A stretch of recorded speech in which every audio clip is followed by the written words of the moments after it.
Good day, colleagues. It's 2:09 p.m. Sebata. I'm doing a recording, a follow-up to a Twitter post I made.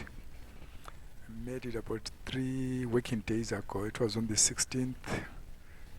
This is my Twitter account. My handle is at thanks13. And what I'm referring to is... Oh, where is this posting now? This is the posting I'm referring to. On August 16, I posted that the US dollar to the rand expected to fall to 14.63. It was trading at around 15 or so.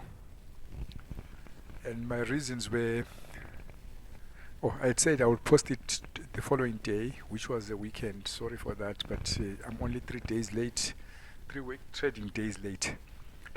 And I talked about this formation called a CClamp formation. I'll just go to my PowerPoint and show you. This is what we call the CClamp. Those in manufacturing and technical studies, they will understand this thing. It's for binding 2 things together. But the key thing which I'm focusing on here is the shape of this in the charts. And the original setup, it's from the Ichimoku technical indicators. I'll show them in the next slide.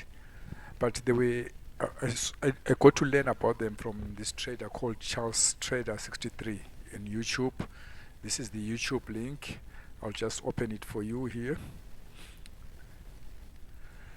This is it. It's a 11-minute video. It's very short and explains the whole thing. If one comes to it and looks at it, you get more detail. Here I'm not explaining the full system, just explaining that I used it as a C formation. That's where I got it. That's the origins of this setup. You want to understand more about this CClamp formation, I recommend you look at this video. Here's what I'm talking about. We have these 2 moving averages, which I have one in blue and the other one in red. You can see that they are now forming this CClamp formation. This one up there, and this is the base. If I go back to the picture, you see this will be the base, or you can say this one is the base, that's the top. Similar to what I observed here on the US dollar to the rand, the base, the top. And I expect this to come down to the base. Reasons for expecting it to come down to the base, let me just expand this.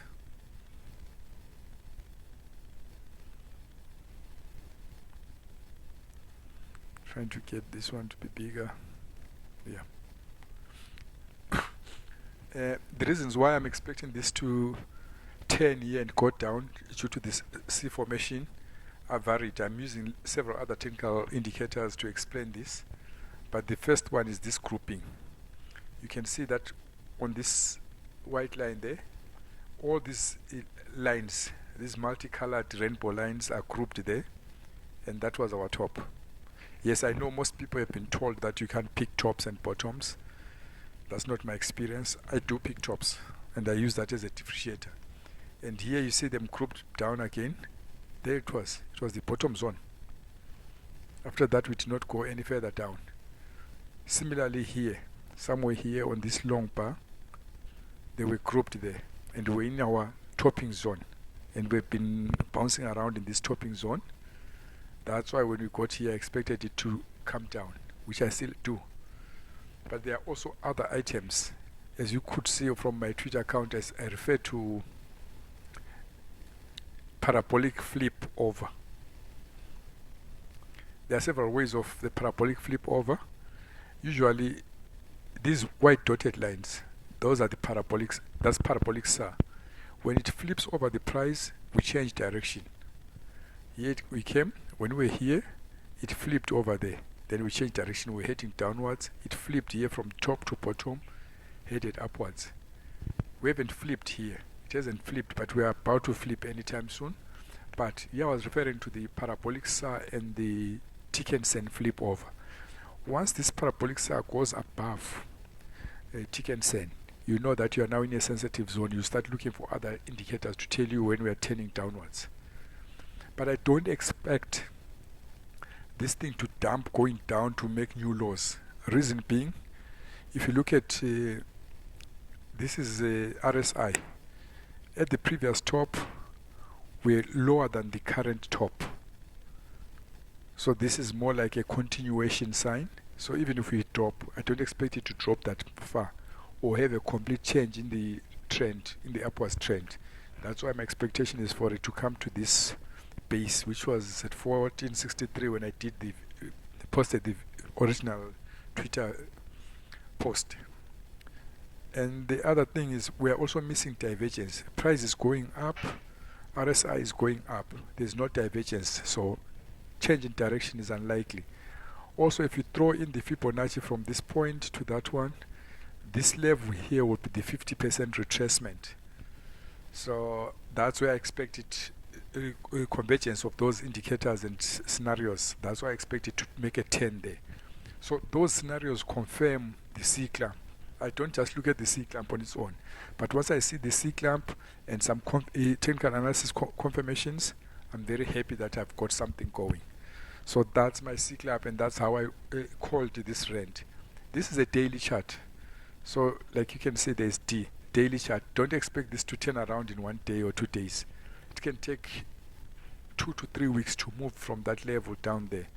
As you can see, when it was moving up, it took 1, 2, 3, 4, 5, 6, 7, 8, 9, 10 days. So roughly I would expect it to take about 5 to 6 days coming down there.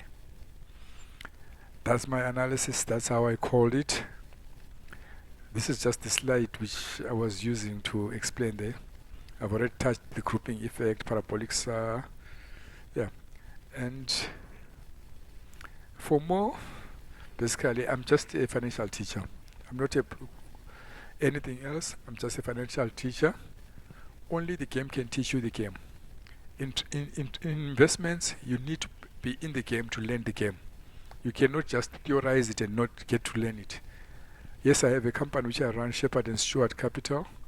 But when I'm doing this posting and most of the stuff, I don't use my company as such. I use my personal individual. That's why even the contact details are at a personal front.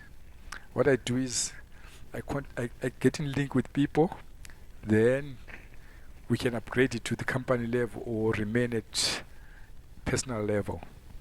I can be reached on email, phone, Twitter, LinkedIn. I thank you, but I'll just jump to Twitter. I've already shown you on Twitter there.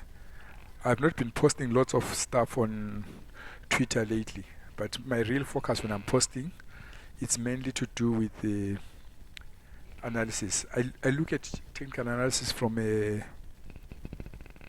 problem-solving approach.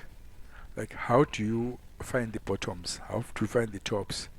How do you stay in the trade, know that the trade is still okay, and how do you escape it? And use lots of options, probability. That's how I trade. I don't use stop losses, but more of that because I'll be consistently posting soon. I'm off my sabbatic leave of not posting. That's why on this one I wrote back commenting on markets. I'm back now. And most of my postings, I'll always do videos on YouTube and post them both on Twitter, and I'll be posting them on Twitter here and on LinkedIn also. That's me. Let's hook up and make the circle bigger. That was my posting on the rent, and I still expect it to come down to 1463, as I said there. Give it a few days, about a week or so, I expect it to start hitting those levels. I thank you. It's 2:09 p.m. Sebata. Bye-bye.